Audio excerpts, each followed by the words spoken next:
here, and a lot of friends in the room, a lot of great friends. And Mr. Vice President, thank you, and Secretary Nielsen, thank you very much. We're doing a great job at the border, considering we don't have the tools. They don't give us the tools to work with. Meaning, we have to have a wall. We have to have a barricade of some kind, a steel barricade. It's already designed. We're building a lot of wall as we speak, a tremendous amount, and we're renovating a lot of the other wall. Otherwise, by the way, with what's coming up, because of the strong economy that we have, we haven't had an economy like this, I guess, in over 50 years. Would you say that's correct, Steve? Like that, no? And because of the strong economy, everyone's pouring up, and we're stopping them. But it's a lot of work. We have incredible people at the border, and you have to thank all of the Border Patrol agents and the ICE agents. I see in Long Island, they don't want ICE. The radical Democrats don't want ICE there because they're too good. They're doing too good a job. And I always talk about Long Island. That's one of the real hotbeds for the MS-13 gangs. And I just see this morning where the really radical Democrats don't want them there because they don't want to do anything to disturb MS-13. And when you think about it, MS-13 is about the most violent gang. They say one of the most violent anywhere in the world. And we're sending them out by the thousands out of our country. So we think it's too bad. But I would say this, that the State of the Union speech has been canceled by Nancy Pelosi because she doesn't want to hear the truth. She doesn't want the American public to hear what's going on. And she's afraid of the truth. And the super left Democrats, the radical Democrats, what's going on in that party is shocking. I know many people that were Democrats and they're switching over right now, and they're switching over quickly. So I hope they know what they're doing for their party. So far, they haven't.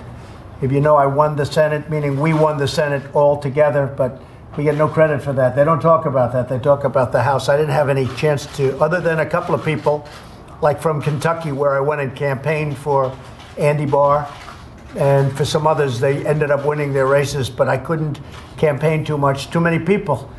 But we did a great job with the Senate, and people don't want to talk about it. I will say that the American people want to hear the truth. They have to hear the truth. And the truth is all about, and said, I think, and I hope well, we were planning on doing a really very important speech in front of the House and the Senate, the Supreme Court, and everybody else that's there. It's called the State of the Union. It's in the Constitution. We're supposed to be doing it, and now Nancy Pelosi, or Nancy as I call her, she doesn't want to hear the truth, and she doesn't want to hear, more importantly, the American people hear the truth. So we just found out that she's canceled it, and I think that's a great blotch on the incredible country that we all love. It's a great, great, horrible mark. I don't believe it's ever happened before.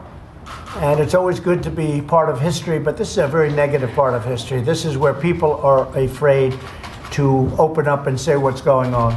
So it's a very, very negative part of history. I'd like to start today. We're talking about shutdown. We're talking about some conservative values. These are the great conservative leaders of our country, and they have very strong views, and we'll be doing that after the press leaves. But they're very strong views on the shutdown. And it's not that we have a choice. I don't think we have a choice. We have to make our country safe. We have done such an incredible job with such poor tools. We have catch and release, where you catch somebody and then you have to release that person into our country.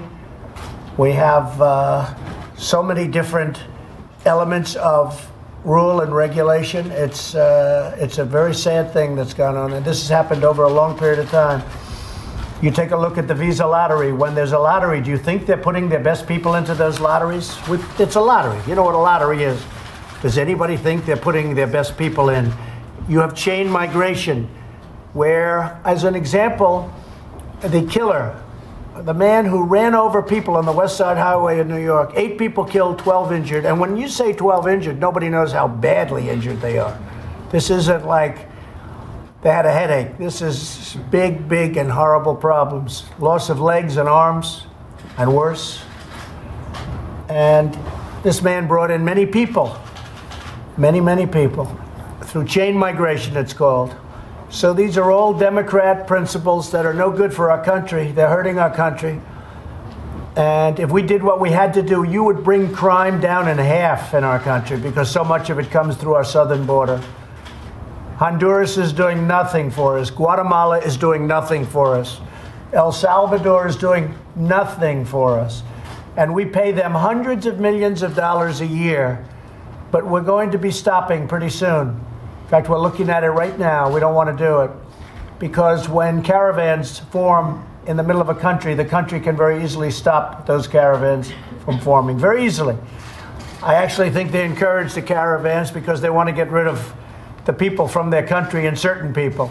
A lot of gang members are there. In the last caravan, we had 618 people with criminal records, and some of them very serious records. I won't soon forget the man that was interviewed where he wanted some kind of pardon or whatever when he came into the country, and the network person said, well, what did you do? And he said, murder, or something to that effect. And she goes, whoa, murder.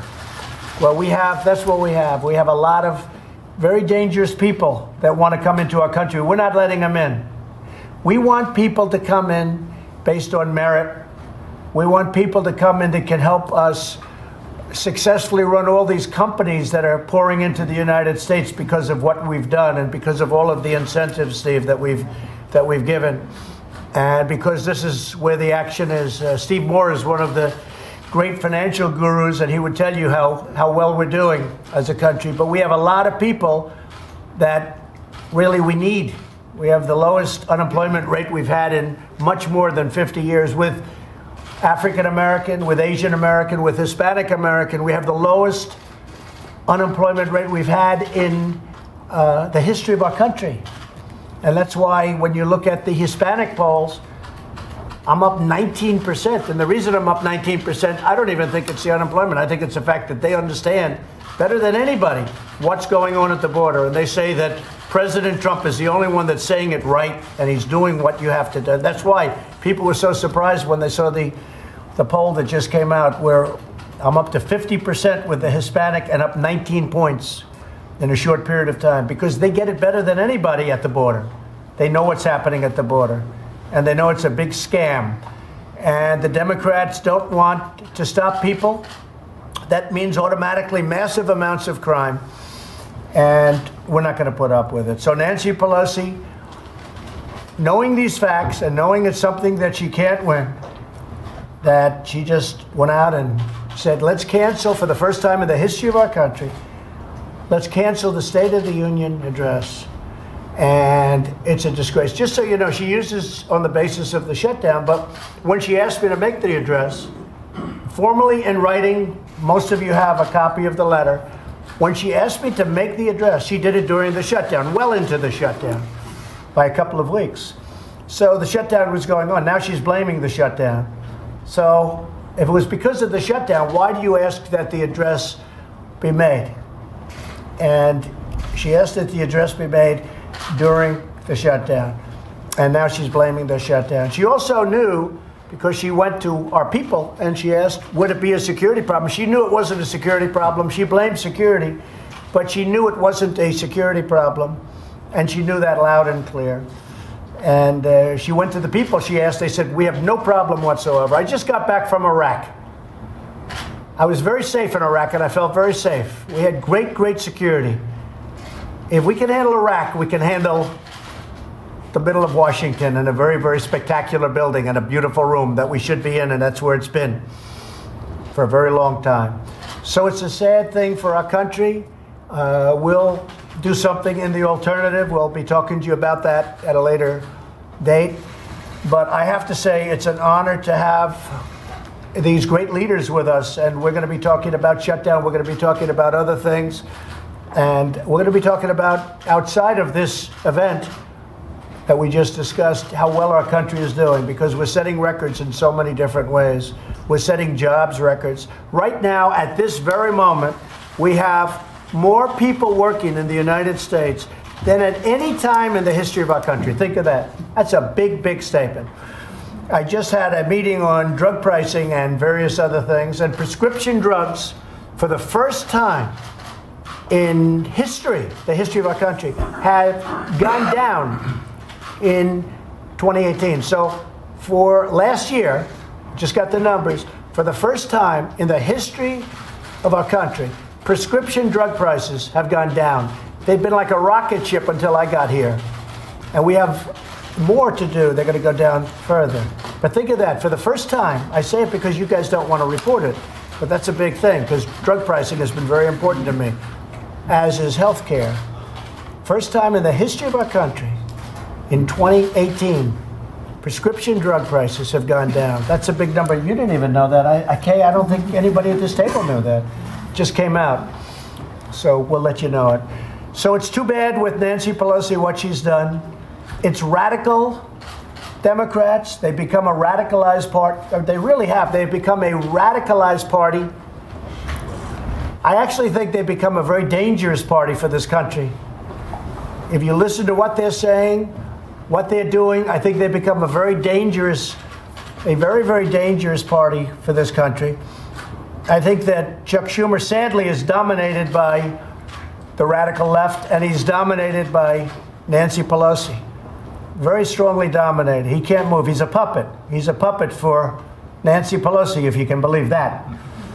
But that's what's become, and that's what's happening. And we're not going to let it happen to our nation. And we are not going to allow the radical left to control our borders. Because if they do, you will see crime, you will see drugs, you will see human trafficking like you've never seen ever in the history of our country. You will never see anything like what you would see. So we will never let the radical left control our borders. Thank you very much. Thank you. Thank you. Mr. Pelosi, are you not giving a speech on Tuesday night? We'll be announcing what we're doing. Sir, she said it's not canceled, but that she wants to come to an agreeable date. So, we'll see. Will you agree to a new date? We'll see. Well, wouldn't be very hard, but that's not what she means, and it's very sad. I think it's a very, very bad thing for our country, and it's a horrible precedent. And we have many positive things to say, but we also have things that we want to turn into positives that are big negatives. The southern border is a very, very big deal.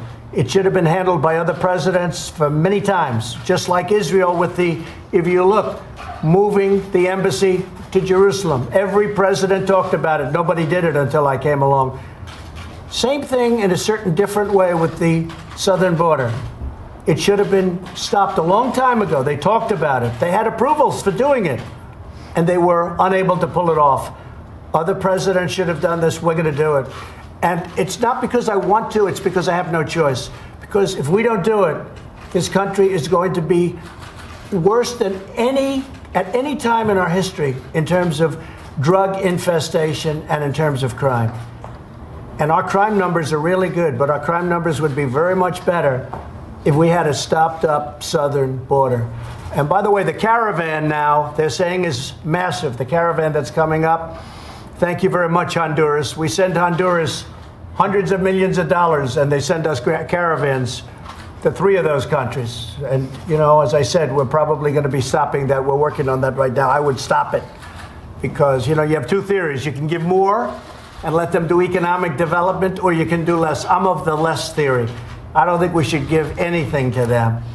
And we've done this with numerous countries over the world where they're not treating us right. We have countries that get hundreds of millions of dollars. They don't even vote for us at the United Nations. Until we say we're not going to pay you anymore, then they immediately vote for us. So, you know, but that's not, I don't call that a vote.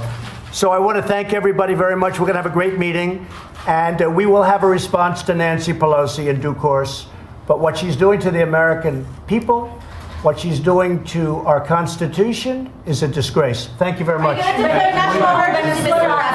you very much, everyone.